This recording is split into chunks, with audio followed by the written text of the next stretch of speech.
ഞാൻ ഇപ്പോ തൃശ്ശൂർ എത്തിയിട്ടുണ്ട്. അപ്പൊ എന്താന്ന് വെച്ചാല് ഇവിടുന്ന് ഒരു ഏട്ടനെ കണ്ടുമുട്ടിയിട്ടുണ്ട്. അപ്പൊ ഏട്ടൻ പറയണത് നമ്മളിപ്പോ പെട്ടുപോകുന്നതിന്റെ സംശയം ഉണ്ട് എന്നാണ്. ഇപ്പോ നാട്ടില് വ്യാപകമായ പ്രശ്നങ്ങളാണ്, മഴയും കാര്യങ്ങളും അങ്ങനെയൊക്കെ. അപ്പൊ എന്താണ് ചെക്കപ്പതോ അതല്ലേ ഞാൻ നാട്ടിലേക്ക് എത്തുമെന്ന് അത് നമുക്ക് പറയാൻ പറ്റില്ല. അവിടെ എന്താ അവസ്ഥ അറിയില്ലേ? തൃശ്ശൂർ കുഴപ്പമുണ്ടാവില്ലേ? അതല്ല എന്താ അഭിപ്രായത്തില് അഭിപ്രായത്തില് മലപ്പുറം ഭാഗത്ത് വെള്ളപ്പൊക്കം ഉണ്ടാവുന്ന അറിയില്ലേ? ഈ ഭാഗത്തിന് കൂടുതൽ ഇപ്പൊ എവിടെയാണ് ഓൾമോസ്റ്റ് പ്രശ്നങ്ങൾ? പത്തനംതിട്ട, ആലപ്പുഴ, തിരുവനന്തപുരം. പണിയാവോ? ഞാൻ വെച്ചാൽ മക്കൾ ഒഴി നോക്ക്.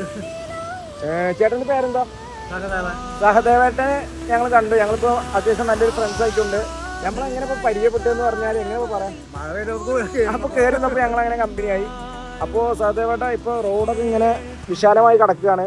അപ്പോൾ ഞങ്ങളിപ്പോൾ ഇവിടെ നിന്ന് കുറേ നേരം ഇപ്പോൾ സംസാരിച്ചു. കാര്യങ്ങൾ ഇപ്പോൾ ഇങ്ങനെ ശ്രദ്ധിച്ചു പോകാനാണ് സഹദേവേട്ടൻ പറയുന്നത്. അപ്പോൾ ഞാൻ അത്രയും ശ്രദ്ധിച്ചിട്ടാണ് പോകുന്നത്. അപ്പോൾ എന്താണ് ഇപ്പോൾ ജോലി കാര്യങ്ങൾ? മഴ കാരണം വർക്ക് കുറവില്ല. ഇപ്പോൾ മഴ കാരണം ചേട്ടൻ ജോലി സംബന്ധിച്ചിട്ടുള്ള ബുദ്ധിമുട്ടും കാര്യങ്ങളൊക്കെ ഉണ്ട്. ഇപ്പോൾ നമുക്ക് പറയാനാണെങ്കിൽ നമ്മൾ ഈ ബൈക്കിലാണ് റൈഡ് വന്നത്. നമ്മളിപ്പോൾ ബസ് പോവുകയാണെങ്കിൽ ഈ ചിലവ് തന്നെയാണ്. നമുക്കിപ്പോൾ വീട്ടിലെത്തണമെങ്കിൽ നമ്മൾ സാധനങ്ങൾ കൊണ്ടുപോകണമെങ്കിൽ വണ്ടി വേണം. അപ്പോൾ എന്താ വെച്ചാൽ മഴ പെയ്യട്ടെ, ആരും ഇല്ലല്ലോ, കാറ്റില്ല. കാറ്റില്ല. സാധേവേട്ടനാണ്. സാധേവേട്ടൻ എന്താ പറയല്ലേ? എന്താ പറയല്ലേ?